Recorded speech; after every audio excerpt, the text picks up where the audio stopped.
E olha só, para entender o que pode guiar o próximo movimento do mercado, a gente conversa agora com Felipe Santana, fundador da Paradigm Education, analista de criptoativos. Seja bem-vindo aqui a nosso Cripto na Real, essa quarta edição do programa. É um prazer tê-lo por aqui. Obrigado pelo convite, o prazer é todo meu. Maravilha. Pergunta para a gente começar essa conversa. Toda semana a gente fala sobre este mesmo assunto, mas sempre vale a gente olhar para o micro e também para o macro da estrutura dos criptoativos. O que está influenciando nessa cotação?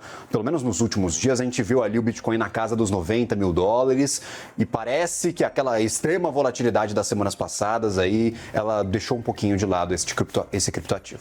Tem dois fatores que eu destacaria. Primeiro é o fato de que o número dos $100 mil é místico e há muito tempo se especulava sobre a capacidade do Bitcoin chegar nele. O que isso quer dizer? Que tem muitas baleias, gente que carrega o ativo há décadas. Tem muito Bitcoin. Que tem muito Bitcoin e que viu chegar nesse patamar, que sempre imaginou que um dia presidentes de estados-nação estariam falando sobre o Bitcoin em pautas de relevância nacional, sempre imaginou que bancos centrais estariam discutindo a eventual aquisição do ativo, e isso aconteceu nos últimos 18 meses. Então o Bitcoin chegou num patamar que tinha muita gente que duvidava que fosse chegar, e quem sempre acreditou viu esse patamar como um ponto de realização. Então teve muitas baleias bilionárias nesse ciclo que a gente viu venderem seus bitcoins, e isso fez o ativo dar uma segurada, uma estabilizada em torno aí dos $100 mil. Perfeito. Depois da bolha de IA, a gente tem agora o Michael Burry falando de bolha de Bitcoin. Então ele está apostando nas duas frentes aí para a queda dos mercados. Você vê sinais, talvez, de uma bolha pro Bitcoin e para outros criptoativos? O grande problema dessa pergunta é que faz 15 anos que me perguntam sobre esses sinais, e o Bitcoin tem uma dinâmica na qual ele é altamente influenciado pelos humores do mercado. Tem muito mais volatilidade que qualquer outro ativo, o mercado está sempre aberto, qualquer pessoa pode acessar, mas não é uma bolha. 15 anos, 17 anos depois do Bitcoin ter nascido, se você viu a trajetória de preço dele até hoje e ainda acha que é uma bolha, é porque você não se deu ao tempo de parar para estudar ainda. Perfeito. E aí, por exemplo, mesmo que não exista bolha no Bitcoin, bolha de IA pode extravasar aí para o mercado de cripto e fazer com que esses ativos também percam bastante valor? Existe uma lei, um framework que eu gosto, que é a lei de Amara, que sugere que a gente sempre superestima o impacto da tecnologia no curto prazo, mas subestima o impacto da tecnologia no longo prazo. Com IA, eu acho que isso está acontecendo. Como toda nova febre, foi assim com o metaverso alguns anos atrás, por exemplo, a gente tem um excesso de investimento quando aquele negócio surge e muitas vezes a expectativa falha em se materializar no curtíssimo prazo. E aí vem a frustração e os preços caem. Eu acho que uma dinâmica desse gênero pode estar acontecendo com AI. Acho que hoje boa parte do crescimento do PIB projetado nos Estados Unidos depende de investimentos em data centers e do crescimento da indústria de AI. Então eu acho que vai ter um momento aí nos próximos anos em que a galera vai perceber que a tecnologia ainda não está madura, mas isso não significa que ela não é super transformadora. Perfeito. E aí, claro, a gente tem todos os tipos de opiniões. Tem gente apostando em bolha, tem gente apostando que o mercado vai continuar subindo. E aí, claro, a gente traz um dos assuntos mais comentados da semana, que é a mais nova bilionária brasileira, que ficou bilionária com o mercado preditivo. E eu queria entender como é que isso entra, mais ou menos, conversa com o mercado de criptoativos, é mais aposta, é mais um exercício mesmo de especulação? Como uma coisa conversa com a outra, por favor? Eu acho que essa vai ser uma das grandes pautas aqui no Brasil em 2026 com Copa e eleições. Então, quem não ouviu falar ainda em mercados preditivos vai ouvir falar. O que tem a ver com cripto? Cripto é uma infraestrutura financeira aberta, global, que qualquer pessoa pode usar. E qualquer pessoa pode criar novos serviços ali. Então, alguns anos atrás, empreendedores começaram a criar esses mercados preditivos, que são plataformas onde tu consegue especular, apostar, se tu quiser usar o bom português, só que não só sobre esportes ou sobre coisas que têm uma influência limitada na vida das pessoas. Tu pode apostar sobre resultado de eleição presidencial, sobre catástrofes naturais acontecerem ou não, sobre um cessar-fogo entre a Ucrânia e a Rússia acontecer ou não. Agora tá em moda apostar em quem vai ser o próximo presidente do Banco Central americano. A maioria aposta no Kevin Hassett, que é assessor da Casa Branca, 70%. Então tem até jornal, nossa, usando essas apostas, essas expectativas, para meio que traçar um panorama do que pode acontecer no futuro. O grande ponto é que a mídia faz um excelente trabalho em agregar opiniões de especialistas, mas quando tu olha para o mercado tem uma capilaridade maior. Então, é plausível a ideia de que você consegue extrair informação sobre o mundo no mercado que às vezes nem chegou no jornal ou na TV ainda, entendeu? Então, a ideia dos mercados preditivos vai nessa linha.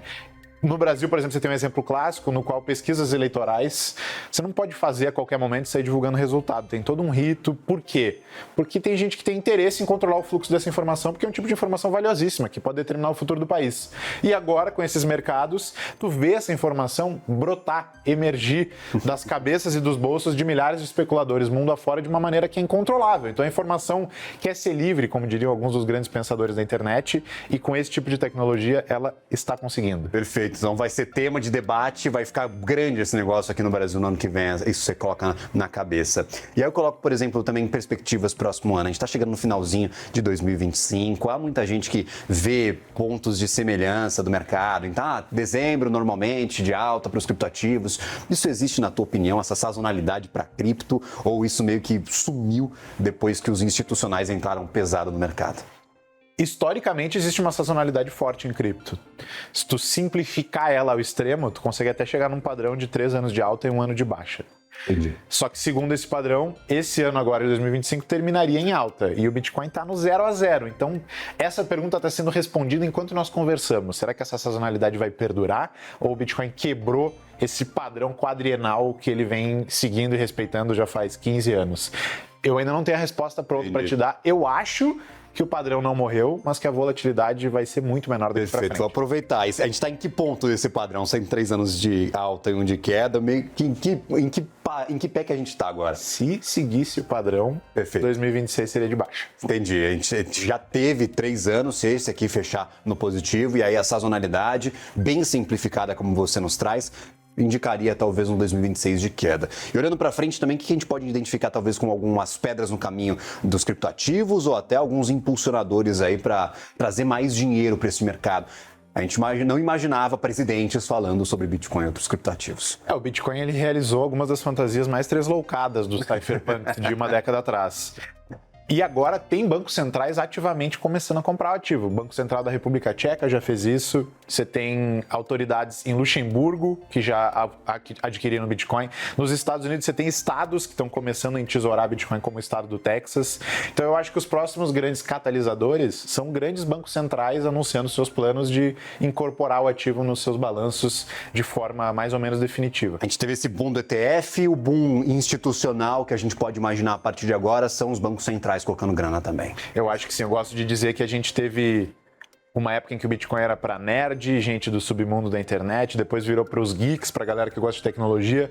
Há 4 anos atrás o Bitcoin virou institucional, virou assunto das empresas listadas em bolsa, e agora o Bitcoin entrou na fase dos soberanos, em que autoridades monetárias mundo afora estão discutindo o negócio. Perfeito. E aí, por exemplo, só para a gente fechar aqui essa história, a gente falou bastante no primeiro bloco sobre stablecoins, existe uma briga e uma disputa entre países para ver quem que vai dominar esse mercado. Estados Unidos saíram na frente, com certeza. O que você acompanha normalmente de stablecoins? Elas se assemelham muito aos criptoativos, só usam a tecnologia? Você vê, talvez, viabilidade destes programas, destes processos e, claro, talvez oportunidades também?